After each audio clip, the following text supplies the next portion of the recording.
All right, so we are talking all about mobilization and specifically across these four different spheres, moving from the inside out in terms of the way that we influence others in generosity. And those spheres are companion, referring to your spouse, children, community, which is referring to your network of influence, the people that already know you, and church, meaning the capital C global body of Christ. In this episode, we're going to be specifically honing in on those first two inner spheres, spouse and children.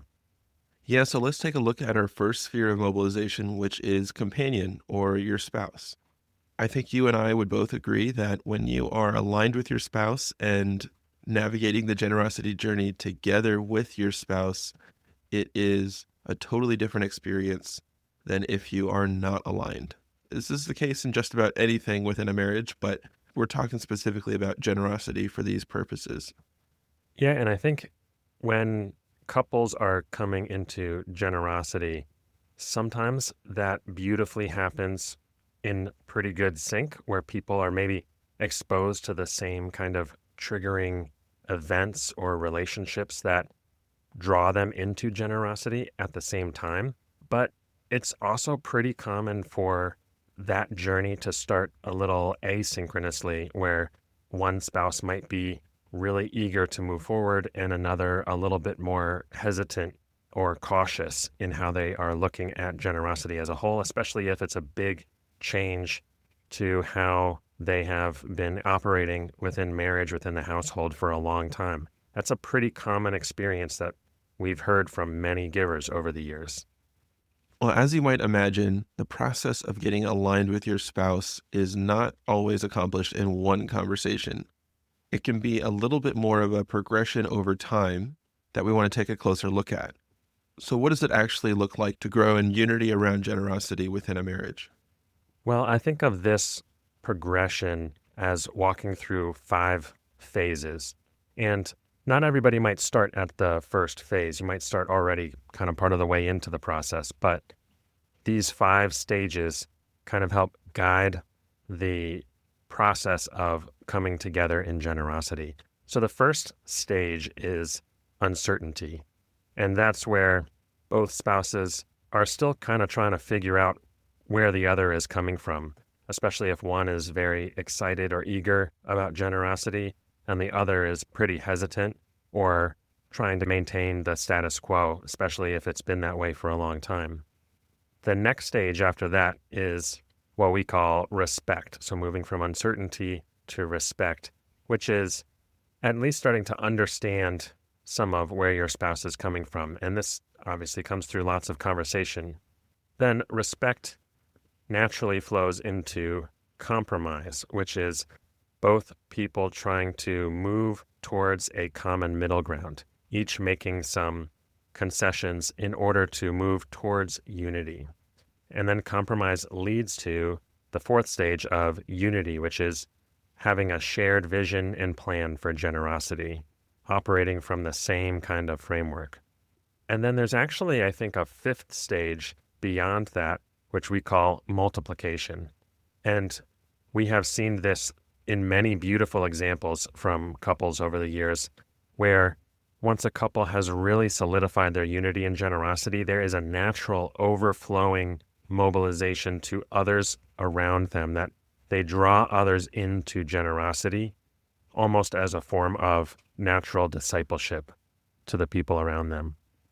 And so we move through these 5 stages: uncertainty, respect, compromise, unity, and multiplication. Kind of like we talked about in our investing framework, there are 4 transitions that help move between these stages. So, let's start with this first transition, which is communicate. As we move from uncertainty to respect, we do that through communication. Exactly. And that's really true for anything in marriage. The foundation is always in communication. But when it comes to generosity, I think a couple points that are helpful. First, start slow. Be patient and invite your spouse into generosity at their own pace. If you are the spouse that is more on the hesitant side, it can feel like a lot of pressure to take major steps of generosity. And so if you're more on the excited side, giving your spouse a little bit of space to continue to explore and feel things out will go a long way towards keeping you guys aligned in generosity. Second, find common ground. Unite around a shared desire to honor God in general in your marriage and start to talk about how your finances play into that. Third is talk about finances in general. If that has not already been a common foundation in your marriage, then start just having open, honest conversations about things like where is your income coming from? What kind of expenses do you have on a regular basis? If you have a budget, talking through your budget, talking through your savings and long-term planning, all things that are common in marriage, but in some cases have not been discussed frequently between spouses, and really one spouse has just managed everything. So start talking openly about all of these financial topics. I should mention that that process of talking about finances, if you're not already in the habit, can be a little messy and uncomfortable. It is worth it to try to establish a rhythm of communication around these things. Now, as you continue in communication, bringing in some outside voices can be helpful as part of that communication process. It's very helpful to find a common generosity community together. We already talked about that in our last episode about trying to find an anchor community. Very helpful with a spouse, inviting them and drawing them into that community and having those same voices speaking into both of your lives. And related to that, seek wise counsel. I think many people may resonate with the experience of sharing something with their spouse and being met with a fair amount of resistance. But if that same idea or insight comes from an outside voice, sometimes it's accepted a little bit more freely or openly. And so having other voices and wise counsel speaking into your marriage and finances can be very helpful as well. Yeah, I think this last point of inviting in a voice that you respect, that you'd like to learn from, can be very helpful. In my own life, even though I work as a financial advisor, my wife and I hired a financial advisor to give us objective advice because I'm inherently biased in all of my own financial decisions. And I never want to create feelings of shame or judgment around finances when I talk to my wife. So having somebody there who could really listen and encourage us both to live generously without putting pressure on us was a very valuable experience for us. So if communication can help move us from uncertainty to respect, the next transition from respect to compromise is what we call alignment. And when I think about compromise in a generosity context, it might look like one spouse who wants to go all in and sell a bunch of stuff and give away more money than they ever had before to really stretch in their faith, which feels like a really good step of obedience. And the other spouse wants to protect the family and ensure security. But I've come to believe that finding a solution that works for both spouses at the same pace provides a much better experience of growth together, which may look like both spouses compromising and meeting in the middle somewhere. Now, there's a couple of helpful practical ways to actually go about this process of alignment and moving towards compromise. The first actually goes back to our very first dimension, motivation. When you start to understand that there are different types of givers and that there is significant value from each of those different motivations, that can help you understand where your spouse is coming from, especially if they come from a very different kind of angle of generosity than you do naturally. And when you understand their core motivation in giving, whatever that may be, then taking steps together in your generosity journey as a couple that help encourage that motivation will be very powerful in drawing them into deeper generosity. Yeah, in my personal experience, I realized that I'm a relational giver. I love to give with others and partner with ministries and form those meaningful relationships. My wife is a joyful giver. She loves the experience of giving, which was not so much my focus. So I spent my time trying to convince her to give the way that I like to give, and it didn't take into account how she's uniquely made. As we pursued alignment, we learned to allocate some of our giving in ways that creates relationship and some of our giving in ways that creates joy. In that way, there's space for each of us to express generosity in our own way. And that might look different in every marriage.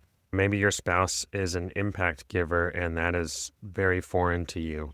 But if that's the case, then find resources or organizations or third party evaluators that have done a lot of due diligence on ministries that are focused on making meaningful change in the world, and introduce your spouse to some of those resources. If your spouse is more of a faithful steward, more in it for the relationship with God and how generosity brings you deeper into alignment with the Spirit, spend a lot of time praying together about generosity. Ask God for opportunities and be on the lookout for those kind of opportunities. Wherever your spouse lands, just try to understand that motivation deeper. Try to grow in that same motivation yourself. Look for opportunities to fan that flame, which will ultimately draw them into deeper levels of generosity and will honestly deepen your own generosity journey as well as you grow in those same motivations. That's one of the best parts of marriage, I think, is that you get the strengths from each side of the marriage. Yeah, I think it's helpful to think about each spouse incorporating their gifts into your family generosity rather than the financial spouse, if you will, insisting on their preferred method. Now, as you go through this process of alignment, we talked about motivations. The same is actually true for our second dimension, domains. You may naturally lead towards one or two of those core four domains: the local church, everyday generosity, restoration or compassion ministry, and advancing the gospel. Your spouse may lean to a very different domain or two.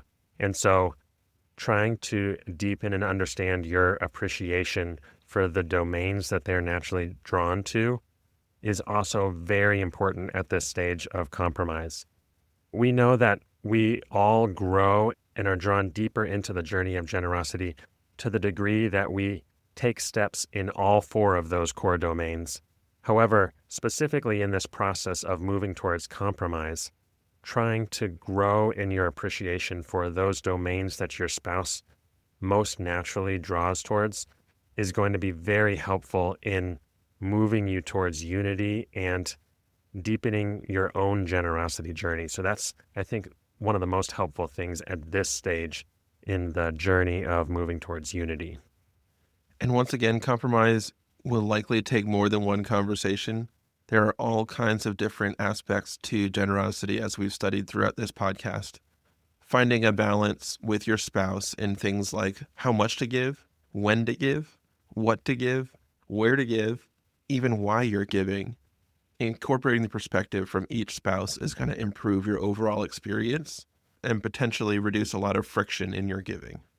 And I think it's actually helpful as we reflect over the rest of these dimensions that we've covered to know that there is a wide expression of generosity and that we ourselves have a long way to grow in how we branch out within each of the dimensions.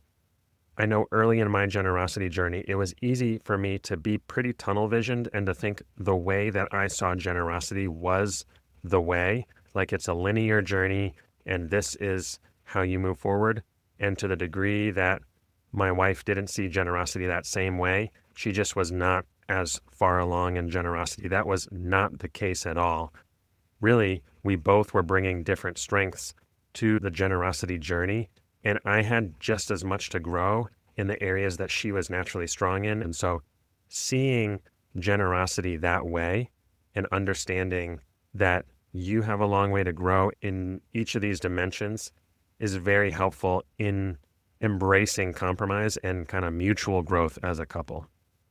Now, as we look towards our next phase, we move from compromise to unity. And that process is refinement. And through the refinement process, we build unity, which is a shared vision and plan for your generosity. Yeah, I think this is where generosity really starts to get fun. When you reach this level of unity with your spouse, then what is already exciting and inviting on a personal level becomes a whole new level as you're able to share in that together. Now, a couple helpful strategies for moving through this refinement process towards unity. A big one is celebrating the wins.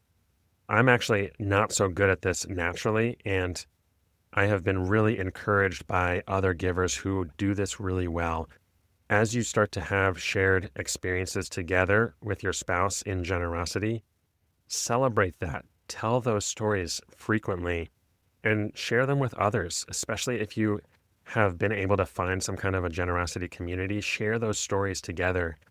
This reinforces the joy of giving and strengthens your connection to each other as you create these positive feedback loops in generosity. As you begin to develop a little bit of a picture for what your generosity looks like together in this compromise stage, as you refine that, you can begin to hone and deepen your shared passions. So I think, again, back to motivation, to domain, to allocation, some of these different areas that we've explored, you can begin to take deeper steps together from this initial foundation of compromise that you've been able to build. Prior to this compromise stage, a lot of this has been gradually meeting towards the middle. As we move through refinement into unity, I think of that as really both spouses moving upwards together, that you are both deepening in your journey together at this point. Yeah, there's such value in unity. Jesus calls the church to be unified. I think on a micro level within a household, being unified with your spouse and generosity can represent a really beautiful picture of what that looks like. So we've covered three transitions of communication, alignment, and refinement. Our final transition as we move from unity to multiplication is what we call extension. And this is where a unified couple actually works together to mobilize others into the generous life through their example, through their discipleship of other givers. This is such a beautiful picture of generosity when fully implemented. And we have been blessed to talk to so many couples who are at this stage and have even poured into us through sharing their own story and their own journey. I think one of the most helpful ways to take this next step, if you already are at that unity stage in your generosity, is to begin living generosity openly. Make it a visible and joyful part of your everyday lifestyle and celebrations. Invite others into that. There is a natural, infectious, inviting nature to generosity. And as people see that, especially in the context of two spouses on mission, on the journey together, that is very enticing and makes people want to find that in their own life. And second, invite others into the journey explicitly. Bring others in with you. Intentionally bring in your children into the conversation. Invite your community, your church, your network. And that's what we're going to be covering throughout the rest of this mobilization series. Now, we've covered 4 steps here towards drawing into deeper unity and eventually multiplication with your spouse. And a helpful way to remember that is the word care. Communicate, align, refine, extend. And that's the journey that every couple is on as they move towards a deeper generosity journey together. Now, there's one important rule when mobilizing in the first sphere, companion, and that is you can't change your spouse, and that should not be your goal in this process. That is the work of the Holy Spirit if it needs to be done. This process is all about moving together, not convincing your spouse to behave or think more like you. Exactly. And that obviously is true for everything in marriage, but especially in generosity. You don't want to create a deeper friction in something that should be very joyful and inviting. Your greatest tool in inviting your spouse into generosity is prayer. Prayer puts all of the burden on the Holy Spirit for that heart change and allows you to really love and care for your spouse in that journey together, that you can walk beside them and not trying to pull them towards you. Now let's take a look at our second sphere of mobilization, which is children. This may include your own children or children in your life that you spend time around, like nieces, nephews. grandchildren, or other children who look up to you. So even if you don't have children of your own, there is still an opportunity to mobilize generosity in the children in your life. Now, one of the unique things about encouraging children in generosity is that children move through pretty distinct developmental phases in all aspects of their life. Physically, which is obvious as we watch them grow, but also emotionally, socially, intellectually, and spiritually. And not all kids are going to move through those different realms of growth at the same pace. But there are some general concepts that can be helpful at knowing how to relate to different ages. Up through age 6, in what we call early childhood, the focus is really more on kindness and trust. Young children begin to grasp generosity as simple acts of kindness that bring joy, reflect love, and reflect trust in the people around them. Ages 7 through 12, what we call middle childhood, begins to introduce some of the concepts of fairness and connection. Kids begin to understand the purpose and impact of generosity, connecting it to relationships and simple uses of money. This also may line up with their ability to start grasping how money works and flows with things like an allowance or chores or other simple management tools for starting to learn about money as a whole. Ages 13 to 18, in adolescence, teens begin to develop a personal sense of generosity rooted in justice and values and growing financial independence in how they manage resources. And then age 19 and young adulthood and beyond, generosity really becomes a chosen way of life, integrated into financial decisions, guided by personal faith and purpose. And this is where we start to see all of these different dimensions that we've covered start to show up in different ways through their own understanding and expression of generosity. Now, when you're communicating with children, I find that keeping things simple can be very helpful. The most important foundation of living a generous life is a faith rooted in Christ. So the children in your life may be growing in their faith alongside their expression of generosity. And all kids are going to go through that process, that journey of faith at different rates, and that's okay. The same is true for how we all grow in generosity. It looks a little bit different for everybody. Now, alongside that growing faith, there are 5 core beliefs that really form the foundation to the generous life. And these help guide the ways that we try to shepherd the children in our lives towards a generous life. And those 5 beliefs are: first, God owns everything. We are only stewards or managers.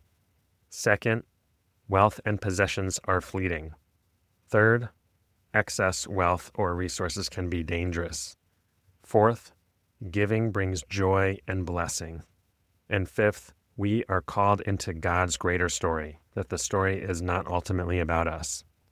And to the degree that the children in your life, or anybody for that sake, begins to grasp and wrestle with these 5 core beliefs, it creates a very fertile ground for a natural, generous life to begin to emerge. Now, each of those 5 core beliefs has a lot of depth to it. And as you try to communicate these concepts to the children in your life, you can build up to these truths, kind of like building blocks throughout life. So let's take an example. The first core belief: God owns everything. I am a steward. How would you communicate this to children at different stages? Yeah, this is one of the cool things I think about parenting or about encouraging children in general. And as we take these 5 beliefs and intersect them with those developmental stages that we talked about earlier, you can develop a pretty natural set of building core concepts that build up to these 5 mature beliefs. And so for this first belief that we're talking about, God owns everything, let's start with a toddler, age 2 to 4. That might look more like God made the world. You hear this in Sunday school and children's songs all the time. God made everything. God made the world. As we move deeper to ages 4 to 6, that might evolve to everything we have comes from God, that He is the provider. Then from 6 to 8, that might evolve further into I take care of the things God gives me, that beginning of stewardship mentality. And then from there, ages 9 to 11, I don't own my things. I am a steward of God's things. And then from there, ages 11 to 14, it might turn more into I steward my money, my time, my talents, and my resources for God. And from age 15 and beyond, that might look like I will give an account for how I steward God's resources. And you can see how each of these building blocks begins from an early age at the level that they can grasp.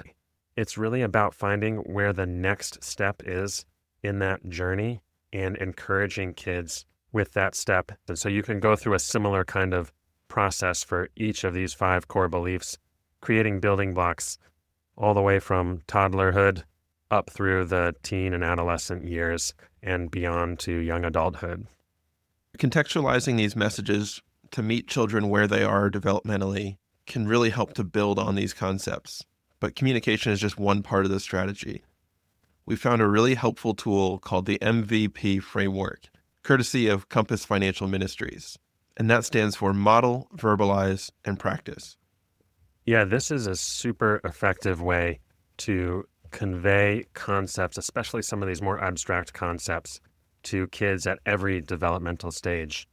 When we talk about modeling, we're talking about allowing your kids to see these core truths through the way that you live your life. When I think through one of these core beliefs we talked about, that we are called into God's greater story and that we are just a piece of that story, one tiny side character in God's story where he's the main character. I can remember a conversation sitting down with some combination of my girls and talking about how my wife and I are uniquely called and positioned to certain things. Generosity, ministry being one of them, encouraging others into generosity. That's just something God designed us for and that we enjoy. And they've been able to see that in our lives.